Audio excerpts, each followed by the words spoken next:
Hi guys and welcome to the CPC podcast with me, your host Afonso Greenbrook. Today in pod 13, I'll be looking at a result over Arsenal and we'll be discussing the match, player rankings, my man of the match, as well as hearing from Pardew and what he had to say after the game. So let's begin.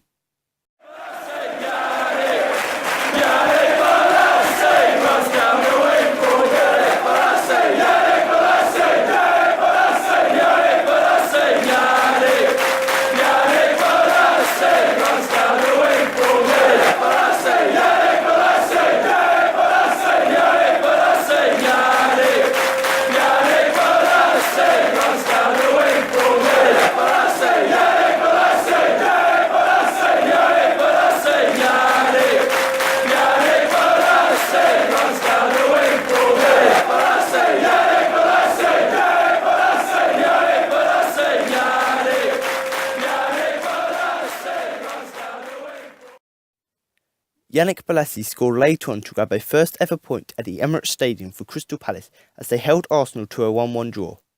Alan Pardew's side impressed during the first half as they weathered the storm and looked to be going into half-time level, but Alexis Sanchez netted in stoppage time to deny them that. But Palace hung in there and grabbed a point when the winger fired home from 20 yards with 9 minutes to go. The draw continues to recent upturn in results for the Eagles, who kicked off a big weekend for the club by holding Arsene Wenger's men on their own turf. The opening 15 minutes was a procession of Arsenal attacks, and the home side spent most of the time camped in the Eagles' third. But apart from the blocked Mohamed Elmsi attempt, Wayne Hennessy was largely untroubled, and it was Palace who had the real sight on goal when Scott Dan miscued a header and saw it flash over.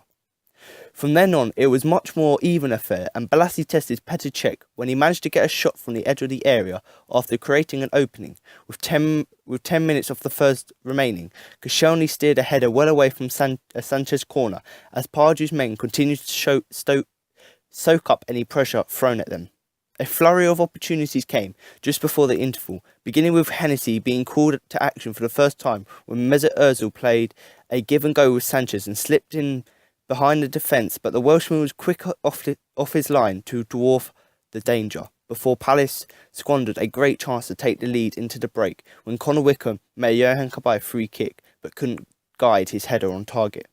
And immediately after that, the Gunners snatched the lead with seconds of the half to go by pouncing on the Eagles when they were caught in possession on the edge of their own box.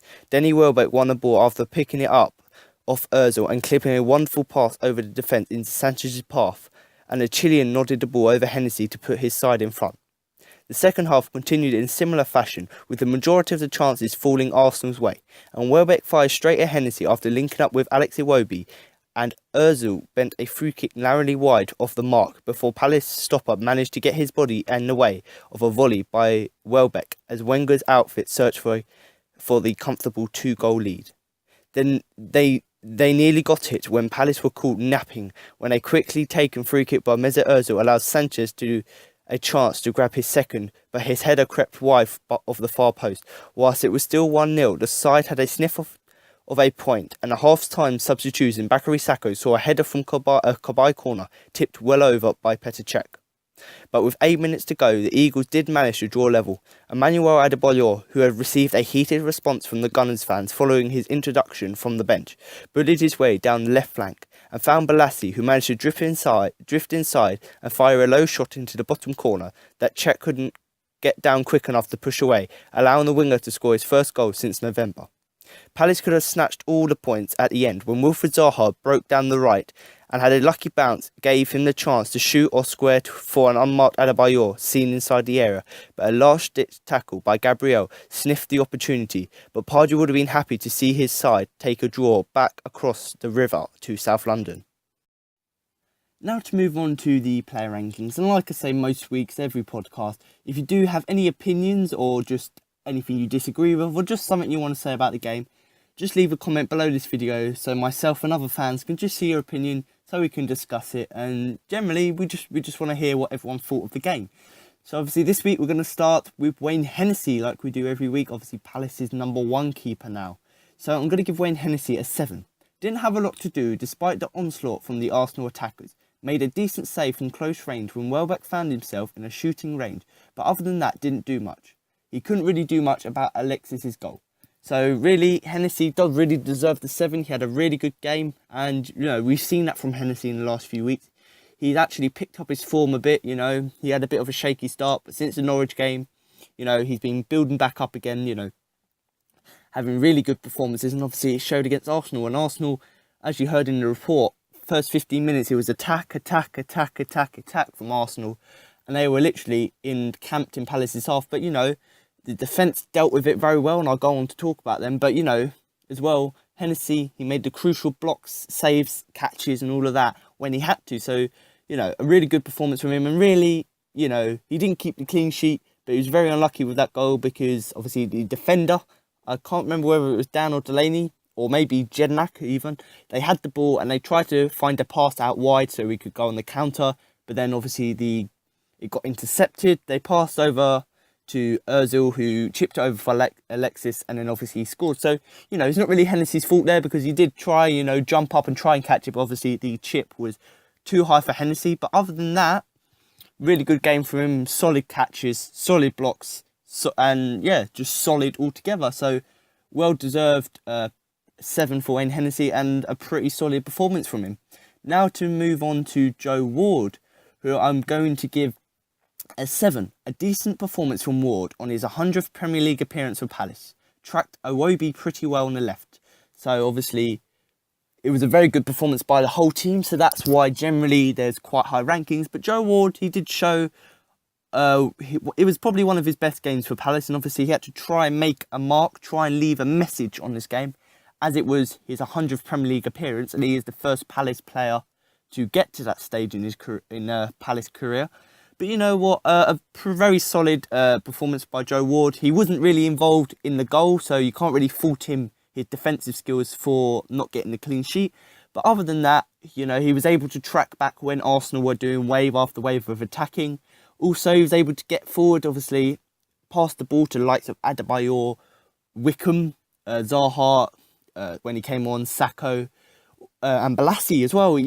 These players, he's able to, make these runs, get forward to pass them, as well as tracking back when he needs to do his defensive duties. And obviously, like it said there, I was talking about tracking back, especially, man marking Iwobi. He done very well, marking him, who is a pretty fast player. Ward isn't the fastest player, but he's able to, contain these fast players by whether it will be shimmies or blocks, or just basically making himself look bigger, maybe by moving his hands, moving his legs. And obviously, that all helps to make the, stop the attackers getting the crosses in.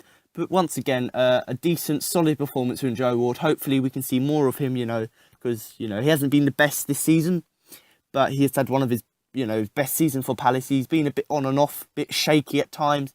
But, now he's sort of getting a standard that's consistent, and hopefully he can keep that up for the rest of the season, and hopefully maybe get another goal or two, because, he has got a powerful shot when he's able to unleash it. Now to talk about Scott Dann, obviously the first defender. And I'm going to, some people may think they had a sort of average game, but I think we were very unlucky with that goal. And, him and Delaney had a solid game. So I'm going to give Scott Dann a 7. And you may find I'm giving a lot of 7s. But I think against an in-form Arsenal side, I think that actually it's a decent result getting a draw. And obviously you can give that to the defenders for obviously keeping it at that 1-goal margin. Because, they could have won it 6-7-0 if all of their attacks had resulted in a goal. So, Scott Dann, Damien Delaney, Suarez, and obviously Joe Ward and Hennessy obviously helped us to, keep the scoreline low and get the draw. But Scott Dann threw himself all over the pitch, and despite picking up an injury, carried on and hushed the influence of Danny Welbeck throughout. Solid from Palace's best defenders. So like I said there, and like I say, most weeks, our defence isn't that fast. Other than Suarez, who's obviously most of the time quite far forward, we're not really that fast in defence. Obviously, Dan isn't really that fast, same as Delaney, but, they're able to, they're very good at making these defensive blocks and tackles, and, that showed. Danny Welbeck, a very fast player, Dan was able to contend with him, able to make these tackles, like I said, blocks as well. Also headed the ball away when they're whipping in the crosses to Welbeck. So, a good performance from him. Others may thought it was an average game from him, but I think that if it weren't for Dan and Delaney, that partnership, I don't think we would have, won this, or we've drawn this game, because, we would have conceded a lot more goals. But, despite, the little mistake where they tried to pass the ball and it got intercepted, which led to Arsenal goal, other than that, a very solid performance from Dan. And like usual, he was solid in the air as well. As you heard in the match report, Kabay whipped in the corner. He went to get ahead of it and it was just saved by Petr Cech. So you can just see how Scott Dan's aerial presence is very good for Palace. Other than that, solid performance, and hopefully, we don't sell him in the summer and we can keep him and build on this solid defence that we've grown here at Palace. So now to move on to Scott Dan's partner, Damien Delaney. So I'm going to give Damien Delaney an 8. And, recently I've been given 8s, and I said I don't normally give 8s because, the performance hasn't been well and it has to be a really solid performance. But really, lately we've been very, very good considering what we've been like before. And, it warrants these high ratings. So obviously Delaney an 8. A very good performance from Delaney, who was awarded the man of the match. And I'll go on to talk about the man of the match. But as I can tell you right now that Damien Delaney was one of the hot contenders for the man of the match award, and you can just tell by his rating, an 8. And I'll go on to talk about that. But he was solid at the back, controlled the defence, and made a number of vital clearances. So, like Dan,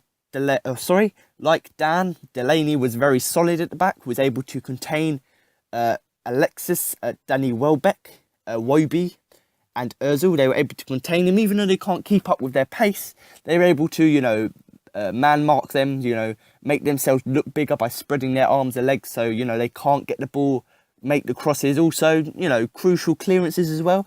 They may have overshot a pass, and obviously Damien Delaney and Scott Dan both quick to react, obviously clear the ball wide, and hopefully, and it did happen.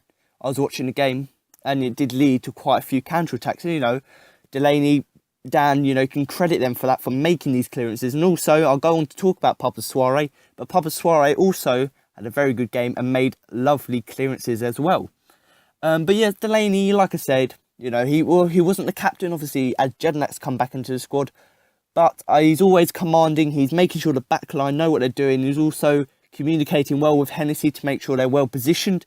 And if you do look at the highlights, you did find that Palace were quite deep, and that's how we could contain them. And the fact that Delaney and Dan, when they were deep, they were together so they can communicate and make sure they were in the right positions. And they, if there was a counter-attack from Arsenal, they knew where to be positioned. And that's what we need. We need the communication from the players as well as the skill to make sure we can contain attackers who are very fast and deadly. But other than that, solid at the back, and there's nothing really else to say. Controlled the defence, and just the clearances and passes as well, and just, these blocks was really important for me. And, a thing we've got to credit him for, like I did last week as well, is that when he's got the ball, if there's not someone like Welbeck or Alexis running at him, he will try and run past them so he can get forward and make the pass. Because, sometimes crossing it isn't as accurate as you want it to be. So maybe, Delaney's thinking, okay, let's get forward a bit. Maybe I can get an assist. And that's what he's doing. He's thinking that way, which is what we want of a player. He's thinking, how can I get an assist? How can I help the team? And that's what he's doing. And, also, it's just making sure that it's not he makes a cross which goes out. He's making sure that he makes a pass rather than the cross, and that it will actually gets to someone. Now to move on to Papa Souaré, who I'm going to give a 6. Now, Souaré had a difficult afternoon against the impressive Alexis. The Chilean was Arsenal's best player and ran the Palace defence inside and out. Now, some people may think that Papa Souaré had a bad game. Obviously, some people may give him a 4. And it varies, what people's opinion are about Souaré, from sort of a 4 to maybe a 7. But I'm going to give him, a 6, because I thought he had a very solid game. And obviously, like I said, the defence in a whole had a fantastic game, making sure we can contain Arsenal, making sure that they couldn't get forward on the break. And obviously, ultimately, that led to us getting the all-important draw. But, people may thought that Souaré was bad because he didn't have the much of an attacking sense as he normally has. But, as a whole, if you're a defender, sometimes in games where, you've got fast attackers like Arsenal, sometimes the fullbacks have to be defensive. And, we saw that from Souaré, him tracking back, making sure, like I said, most defenders, making himself big, spreading his legs and arms out, making sure he was big so they couldn't get the crosses in. And ultimately, like I said, that led to us drawing the game. But also from him, similar to Delaney, when he's get the ball from in a tight angle and, there's 3 players around him, he's able to clear it from very tight angles. And I'm surprised, looking back at the replays, that he was able to clear it on some of these occasions. But, he was strong. He was able to hold up the ball, clear it, and obviously, ultimately, either get the ball away, get the danger away from the attack, or lead to a counter-attack. And obviously, some people may give him a rating because he's normally, the fullbacks are not, there's not always that good fullbacks or wingers. Obviously, this game, Arsenal have got some impressive wingers, so obviously it's a bit difficult for him to deal with it. But whereas against Everton and Norwich, they've got good players, but not as impressive as the likes of Alexis Sanchez, Ozil. So, Suarez had a bit of a harder game, let's say, but, still was able to make these runs. Not as much as he would normally, but, he's still able to do that. And you did see his presence in the team. And I think one other last thing, I suppose, to talk about his performances, he wasn't getting in as many crosses. And I think that's probably why he's got a lower rating, because normally he would get in loads of crosses and that ultimately would give him a high rating. But because he didn't make any crosses as such during the game, he sort of obviously stayed back quite defensive and just found the pass. I think that's why he's got a lower rating, because he wasn't able to take chances, and that's what we need of the players. But, the game plan was set that we were going to go very defensive, and obviously he kept to that. Now to move on to Mile Jedinak, who I'm going to give a 6. A pretty impressive performance from the Australian. He protected the defensive wall and cut out plenty of Hector Bellerin crosses. Was withdrawn at half-time. So like I said there, he normally, Jedinak always, last few games, he's been, just standing in front of them, the defenders, just shoring up them, making sure that they were secure, that, a little bit more protection. And he's done that perfectly, He's come back into the squad from being left out for a few months. He's come in, slowly grown back into the game, and now he's at his top form. And, just looking back at the game, he was very good. And also his height, his height was very good in the defensive walls, making sure we could header away any chances of Arsenal scoring from a free kick. So, he was solid in the air, from corners as well, but, especially in that wall, making sure that he could help the defence out to keep the ball out. Also, he's very good, like Delaney, making these crucial tackles, these blocks, and just clearing the ball away as well. And I think it was either him, Delaney, or Dan who made the error, which led to the Arsenal goal by not clearing the ball. But, ultimately they made up for that by making other crucial blocks and clearances, which, ultimately led to us drawing the game. But, considering his age, 31 years old, I believe, he's still performing, up to a Premier League level. And, I hope to see more of him, maybe another free kick, maybe he could score. But other than that, a solid performance from him. And he did get taken off at half-time, and that wasn't really because he was tired, or whether because, he was injured. It was just, a different tactical. We wanted to go more wide. We wanted to be, much more wider in formation. So obviously we brought on Sacco, who I'm going to talk about. But, he got substituted off. I wouldn't say it's because of his performance, just the tactical by Pardew, just the tactic. So, he didn't get taken off because of his performance. But other than that, a pretty solid display by Mile Jedinak. Once again, very defensive, but also able to make these crucial passes and blocks. Now to move on to Yohan Cabaye, who I'm going to give a 6. Now, the last few games, Yohan Cabaye's had a bit of an off game, or he's been a bit off. Hasn't been performing as well as he would like to. But, never mind about that, because he's still making very good, he's able to keep possession and, make these crucial passes as well.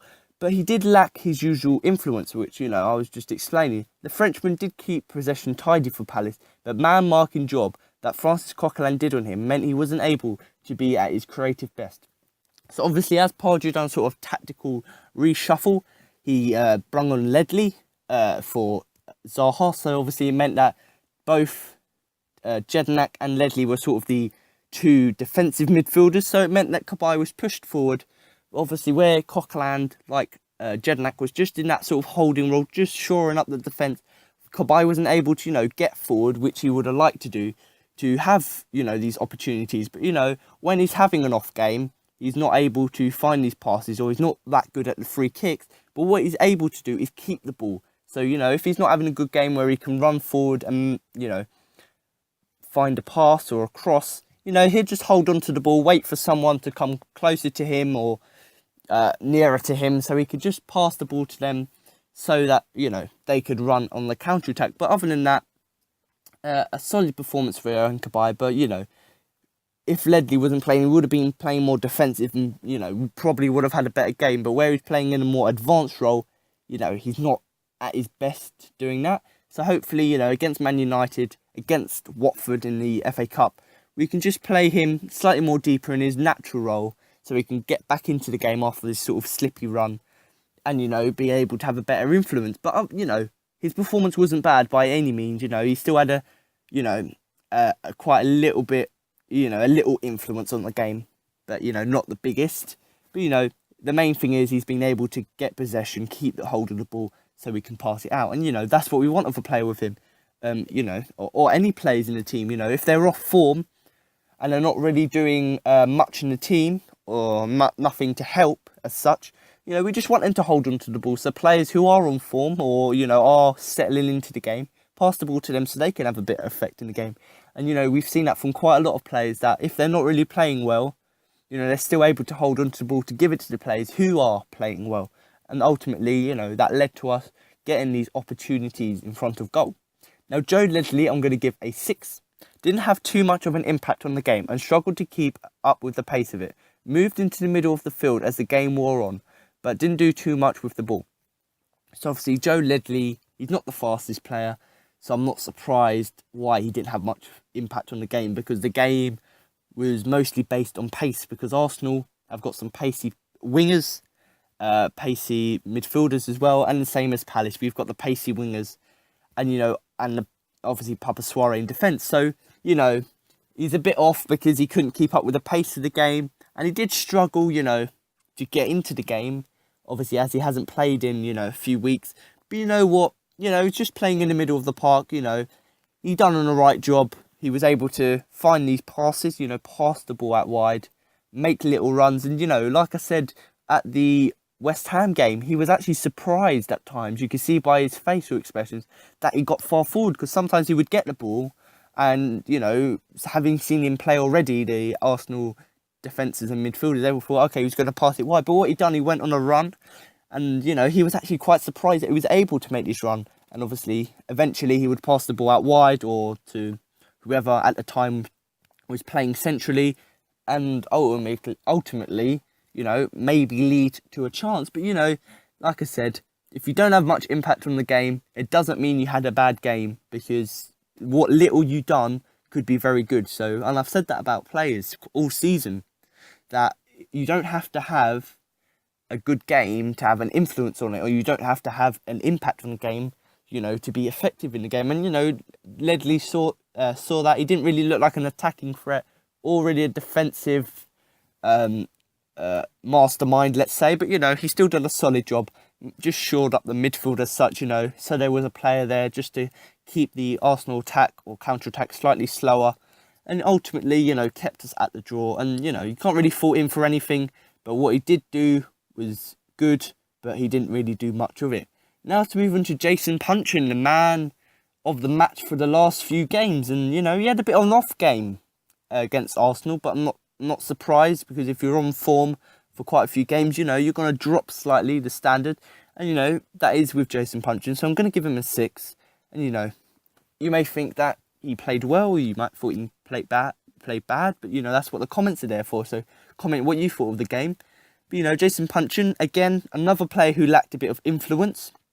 Puncheon started the game on the right and drifted inside, but was in and out of the game for most of it. So obviously, with Zaha out, we played, instead of playing Puncheon central, we played him out wide, which, was his natural position, when he first came back to the club.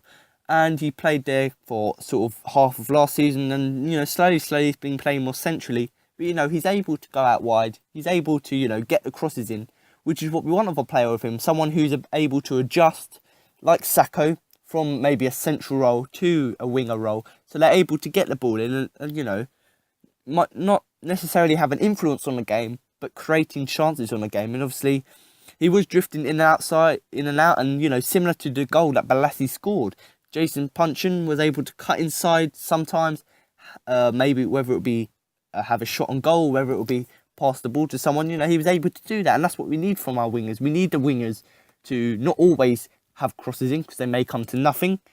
But we need them to cut inside and maybe have a shot. And, that proved with Bolasie goal that actually it's very effective. If we saw more of that from Puncheon, as well as his creativity against Arsenal, I think maybe he would have had a better impact. But, I'm not putting him down because he had a decent performance, didn't make anything, didn't do any mistakes, didn't make anything wrong.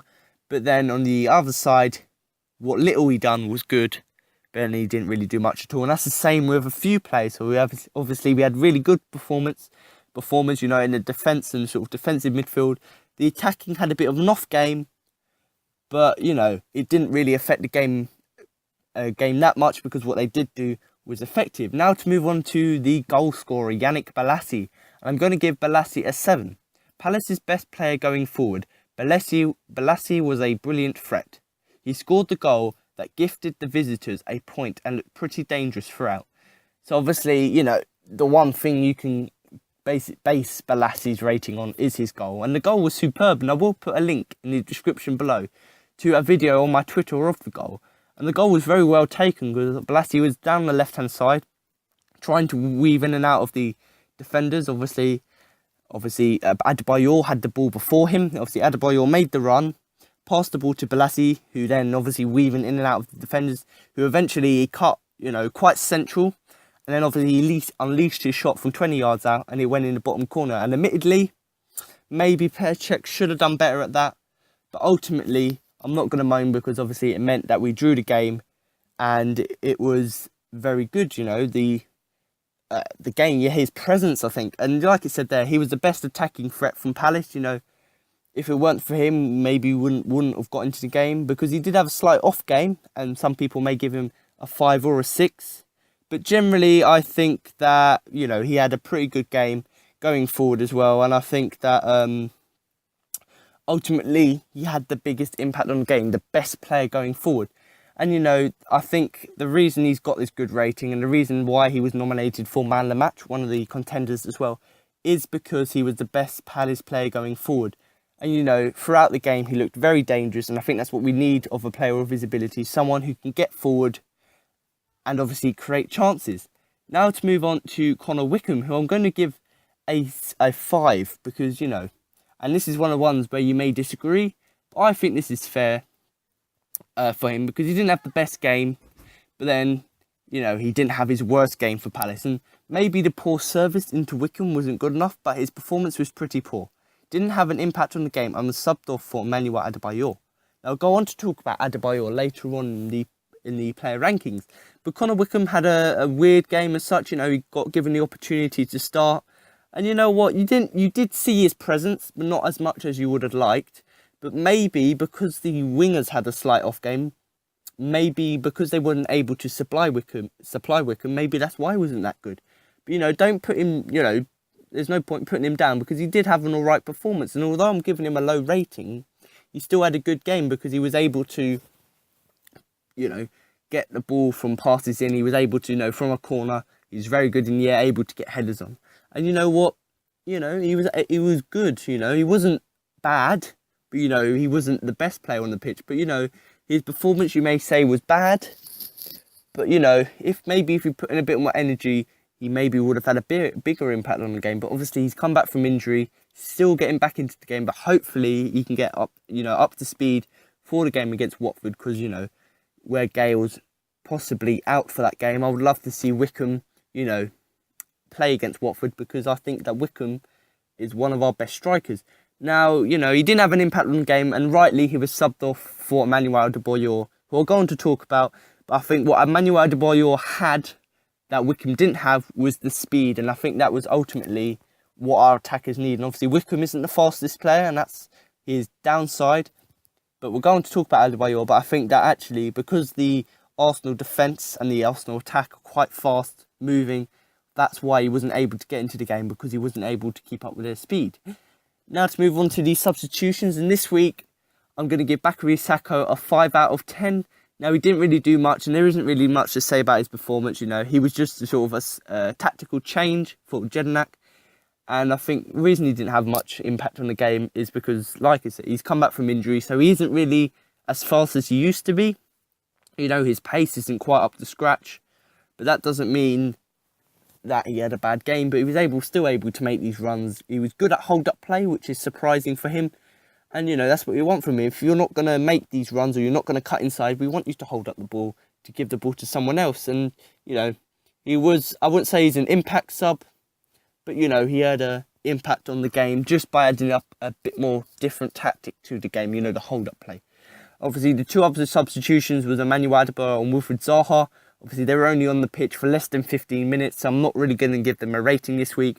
But obviously, Adebayor made that lovely run, half the pitch, up to on the left-hand side. Obviously, he then passed the ball to Bolasie, who weaved in and out of the defence and then scored. So, a lovely fast run from Adebayor. He isn't the fastest player on the pitch, but definitely had a real impact.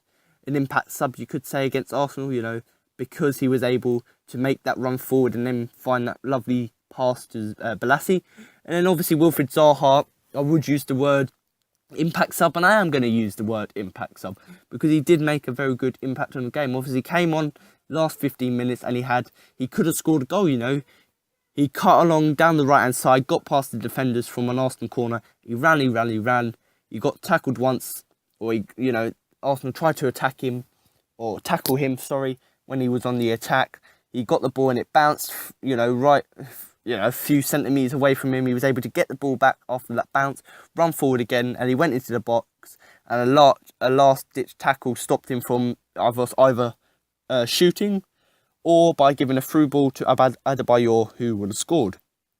But, I think that Wilfried Zaha's pace and energy and, that I thought added to the game, because that's something we missed, was the pace. And I think that actually him and Adebayor had a very good impact on the game by, adding the pace, by adding the passing as well as the running. So, a very good game from these players. So hopefully, they can grow into the game, hopefully get a start against Man United, and hopefully they can kick on their season, last few games of the season. Hopefully they can, show what they actually are really capable of and rightly earn, their place in the squad. But, once again, the substitution, Sakho wasn't the best substitution, but Adebayor and Zaha have had a very good impact on the game with their running and their pace. So there you have it. That's my match review and player rankings. Now for my man of the match. So this week, I have 4 nominations like I do every week for man of the match. And this week, I'm finally building up the Twitter polls that I have on my Twitter account at the CPC podcast. So now I'm starting to reintroduce, the Twitter poll back into my page or back into the podcast, so, you can hear what other people on Twitter thought of the game. But like I said, for the player rankings, if you do have any opinions or different opinions to myself, do comment them below. So obviously I can discuss them, see them, and obviously so other fans can see what you thought of the game. But the 4 nominations for the man of the match this week are Wayne Hennessy, Damien Delaney, Papa Souaré, and Yannick Bolasie. So if you do think that anyone else deserved to be on that list, once again, just comment below, because I would love to hear what you thought. But, these players did stand out for me. But before I go on to explaining about their performance, I'm going to tell you who won the Twitter poll. So in joint third place with 14% of the votes was Wayne Hennessy and Yannick Bolasie.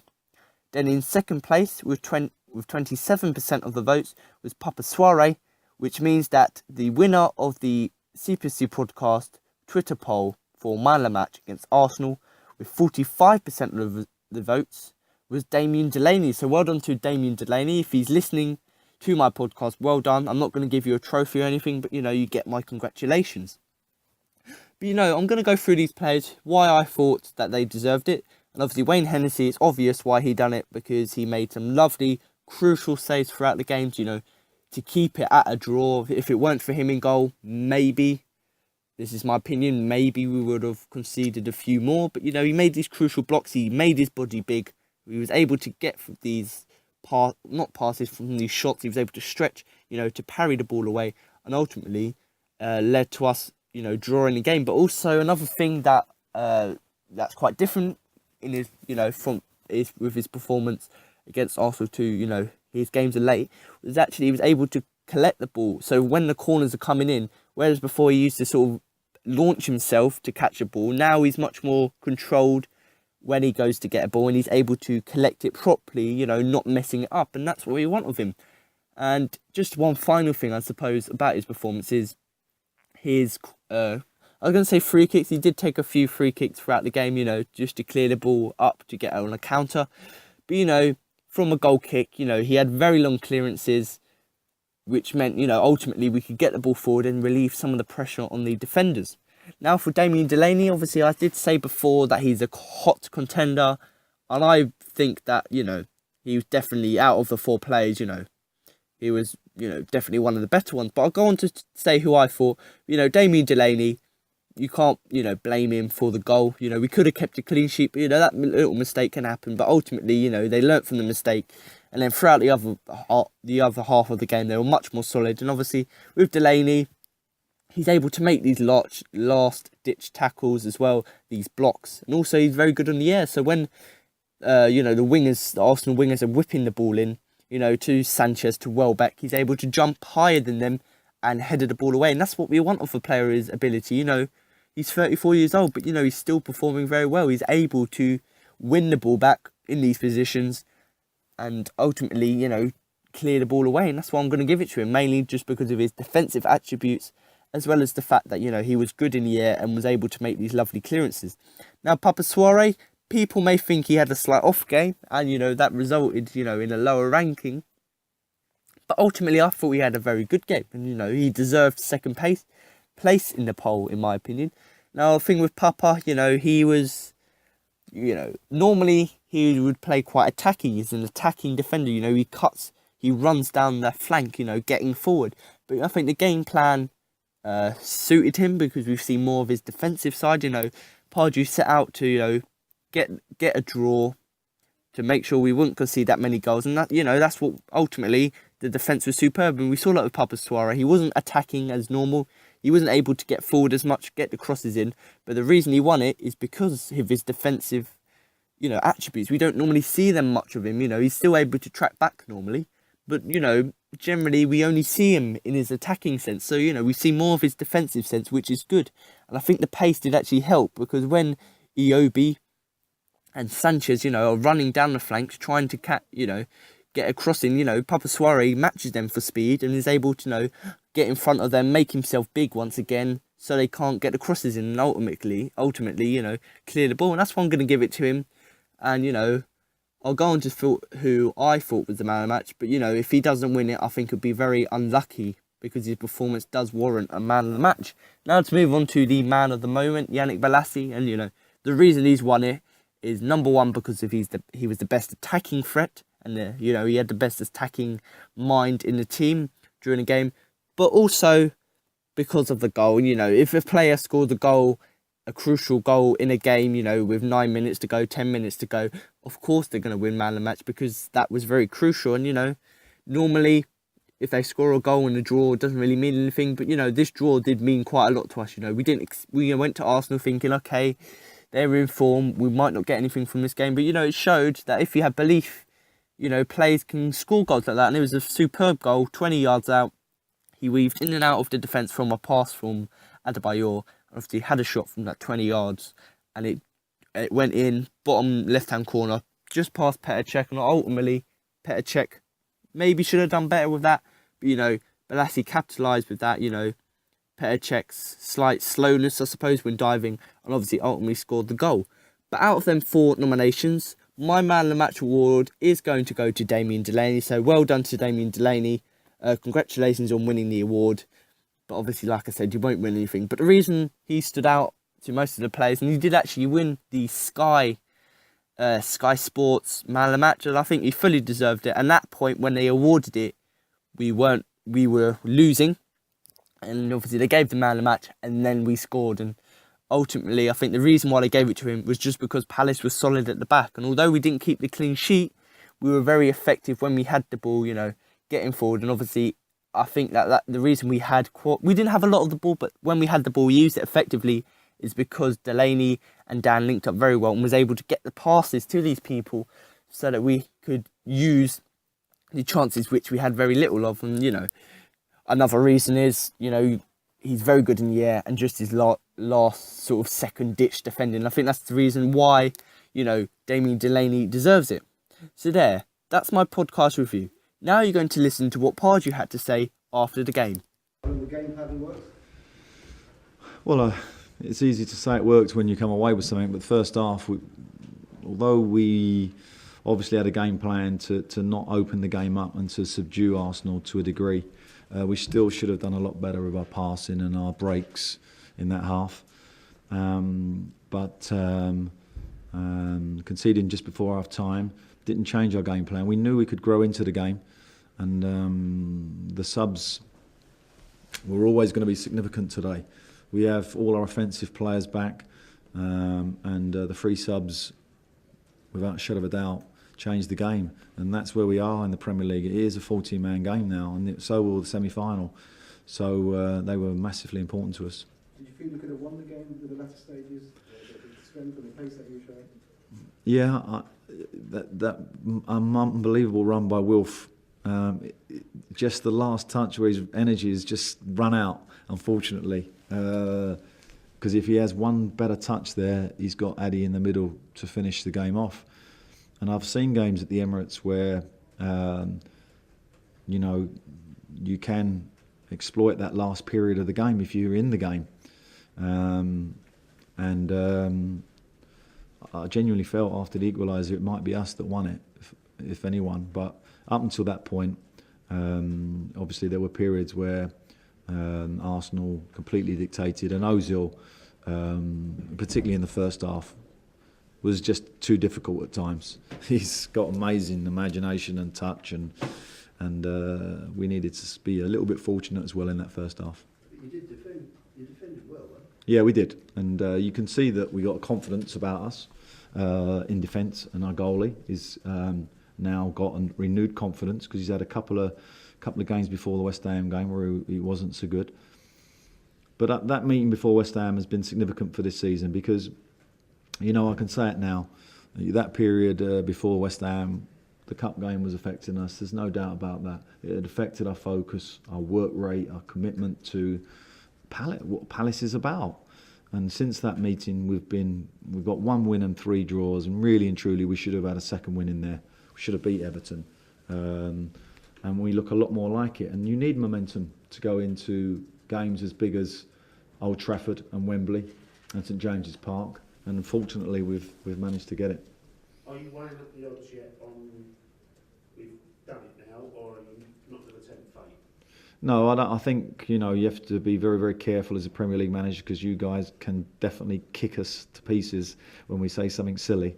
But I do think it's going to be difficult maybe for 2 of those teams to get 40 points below us because with our goal difference, that's probably what they need. One could do it, I don't know. But, we still have 4 games left, and I think we're a mid-table team and we need to prove that. I'll be disappointed if we finish in lower than 15th. I will be. So we should get ourselves up there a little bit. And of course, this great opportunity for this club and our fans. I think at half-time they were probably a bit worried today, but we've sent them home happy, and they can look forward to Old Trafford and Wembley. How do you guard against the team focusing too much on the semi-final ahead of the Old Trafford game? You said that was an issue previously. Yeah, well, but I said previously to West Ham, so I don't think it'll be a problem at Old Trafford. I think we got you can see there's a little bit of more energy in the team, a little bit more, as you say, defensive focus, and a good group. They're a great group to manage. I really love managing this team. They're so honest. We're not the best team at times, but we're an honest team, and we did an honest performance today. You said you've seen a few games here where the last sort of period of the game, the opponents can attack Arsenal. What is it about Arsenal that makes them vulnerable in that particular period? Well, I think because they're always pushing for the win, and you have to admire that. They're always pushing for the win, and they commit their fullbacks high and wide, and they win a lot of games in the last moments. I remember we was drawing here. We had a throw in the bottom corner with a minute to go at Newcastle, and they went straight up the other end and scored. Of course, they've always got that ability, but I always say to teams when you come here, if you can stay in the game and you're tight, then at the end of the game there are going to be opportunities because they overcommit at times, and I admire that. That's not a deficiency in their game plan or a deficiency in the manager. That's to be admired. but of course, an opportunity for you as well. Will you make changes for Man United? Or Yeah. you'll switch your squad around a bit? Yeah, I want to give people a chance to play in the semi, and I want people to knock me and say, you know, I want to play in that game. The two significant things though that come out of this game for me today. One was Scott Dann looks like he's going to be okay, because if we lose him, it'll be difficult for us to win the FA Cup and to get that mid-table finish. So that was pleasing, and probably more important was Balas's goal, because he looked. And he has looked in the last couple of games like he needed something to give him a lift. And when he got the goal, and it was a good goal, I thought he looked different. You could almost see almost an injection of confidence, and that was a great lift for us. It wasn't either a case of just looking up, was it? He sort of shuffled across a bit, didn't he, and worked out what he was doing on. Yeah, he had a chance similar in the first half, which very similarly cutting on that right foot, and you know we've been working on that right foot of his, and his technique was spot on. And those who know who've been to Palace over the last 3 or 4 years know sometimes his technique lets him down. So I'm pleased that practice has been good for him. But as I say, in his confidence and the manner and this team, he's so important to us. So that was a really significant moment. So there, now you've heard what Pardew had to say, that concludes my match review of Arsenal versus Crystal Palace. But make sure to come back next week for my pre- and post-match review of Crystal Palace versus Manchester United, or Manchester United versus Crystal Palace if you want to be pedantic. So thanks for watching, and remember to up the Palace.